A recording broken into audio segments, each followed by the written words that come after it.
Hi everyone, my name is Sankey, and today I'm carrying on talking about how to play like a harmonica pro.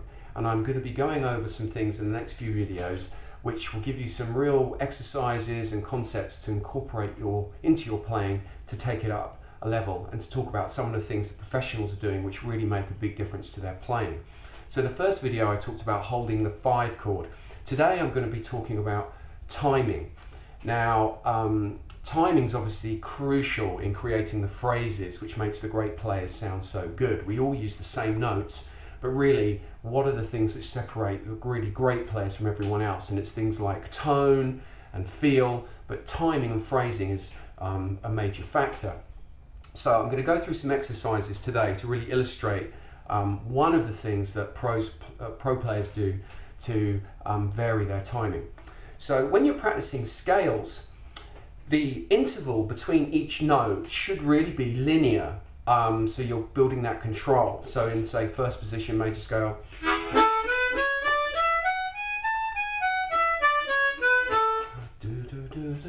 so everything is, all the notes are equally spaced.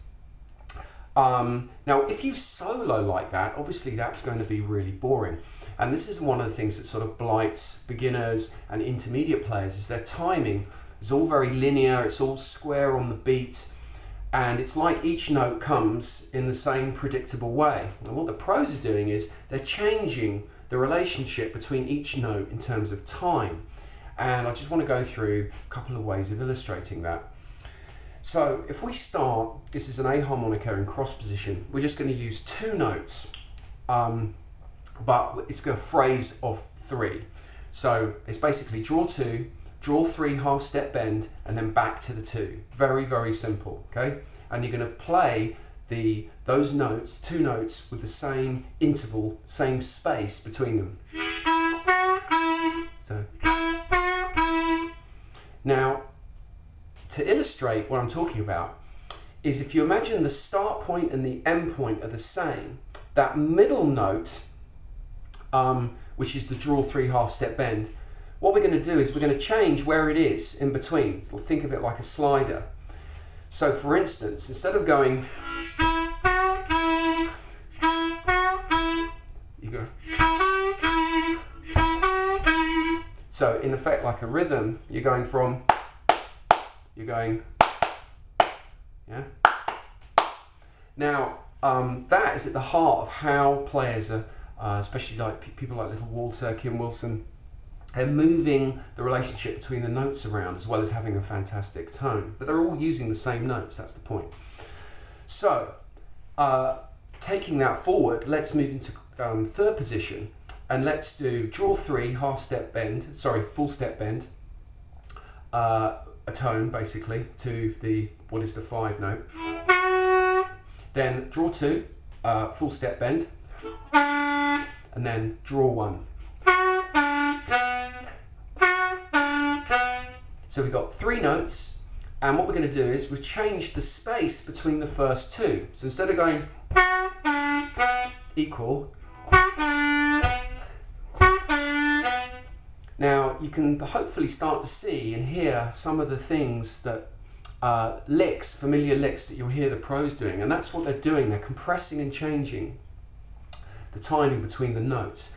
Now on this one, when you hit that draw 2, which is the note essentially we're moving around, you can sort of put a bend on it, you can hang on it, and that really makes a difference. So you go from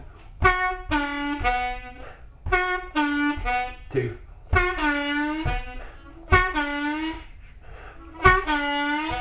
that kind of thing. Moving into first position, an exercise you can try is draw 2 all the way down, draw 2 no bend, draw 3 half step bend, blow 4, which is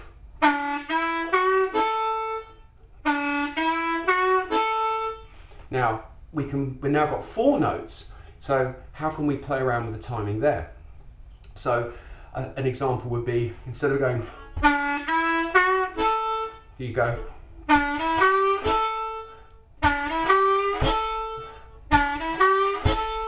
instead of,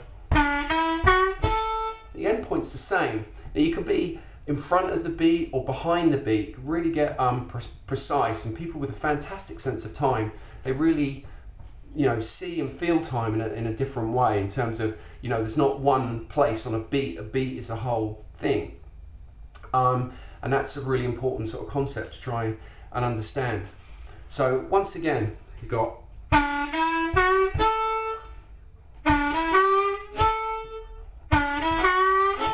so you can really play around with how those notes are arranged. Let's move back to cross position, and let's try this lick, which is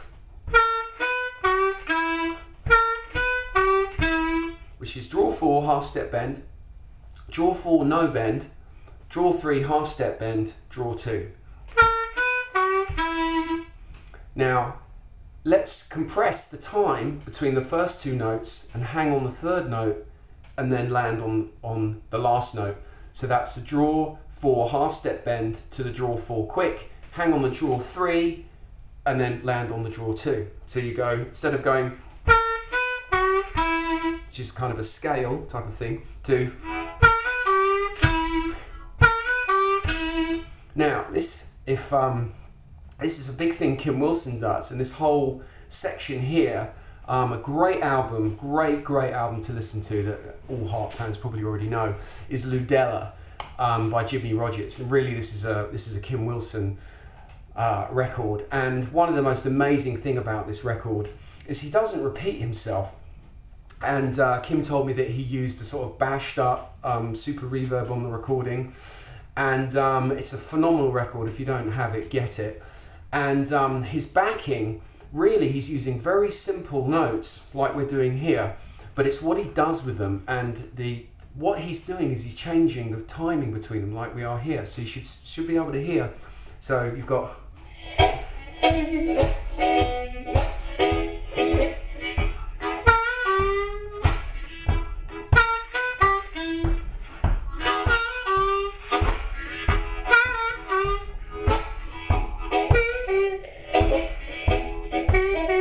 so this idea of compressing and changing time is really at the heart of what Kim's doing with these kind of simple licks. Let's move up to first position, and let's try something with the blow 9 down to the blow 6. So you have a blow 9, half step bend, draw 3. Could be neutral, nice to bend it a little bit, not all the way down, and then blow 7.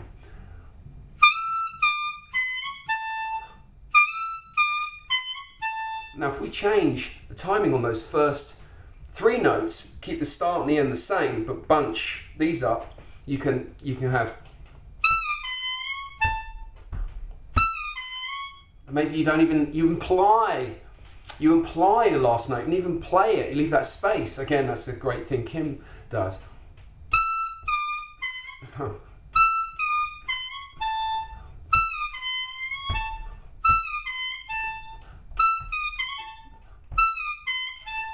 So you can really see how you can take the same notes and start to create loads of different things. This is similar to the idea of making your own licks video I posted.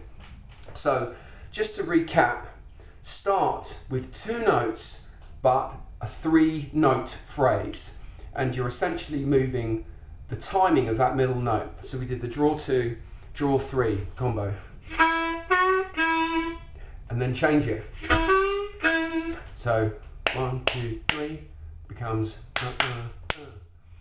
Then third position.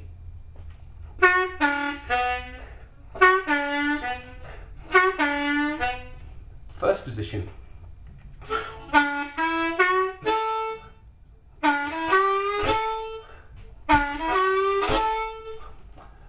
And then first position again in the next octave.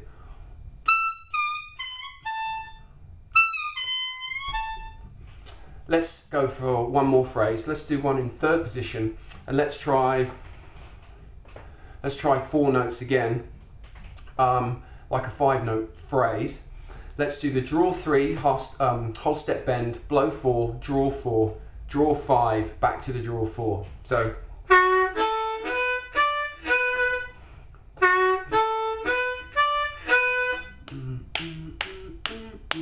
now if you start compressing the notes,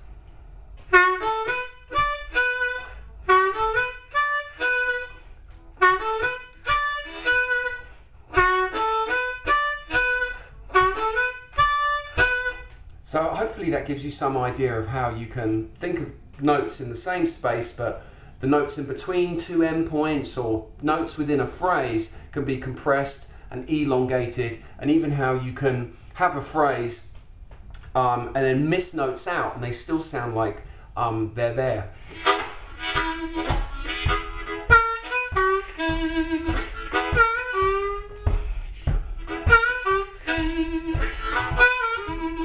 So this is something pros just do naturally, and there's some exercises to try, and I hope it's useful. And in the next video I'm going to be talking about some flourishes and things that you can add to your playing, the way that you end licks. But before I forget, another thing I want to talk about is places for inspiration. So when we're talking about timing and phrasing, a really great source for inspiration is jazz, and songs and records that make a huge difference to my playing, or the kind of thinking that I try and incorporate, is check out Charlie Parker and his Blues for Alice. If you're looking for something where something is a blues, but the way that they use the timing is just fantastic. Miles Davis, Kind of Blue, best-selling jazz record of all time. Cannonball Adderley, who's one of my favourite jazz players of all time, he is monster on this record. I think, in my opinion, he's the best thing on this record. And his timing, his phrasing, the way he does what we've just been talking about on this record is ridiculous. Another great record in terms of time and phrasing again is Aham by Charlie Mingus. Check that out. You know, really the amount of blues feeling in these records, even though they're sort of jazz records, is huge. They're very, very, very bluesy. And the last one is this, which is Them Dirty Blues by Cannonball Adderley. Look, I paid £20 for this record. This is at a time when people actually paid for music. Now, the phrasing on Work Song, Dat Dare, and Them Dirty Blues is just brilliant. And you sort of put your headphones on or put it on a good stereo and listen to it. There's loads and loads of blues feeling in there, with this idea of using the same notes, but the way the timing is really comes across with jazz players. And these records in particular are very, very accessible. It's not abstract jazz at all, but it's a really, really great way of thinking about soloing and time. It's the highest form of expression as far as I'm concerned. So I hope that's been useful, and see you on the next one. Thank you.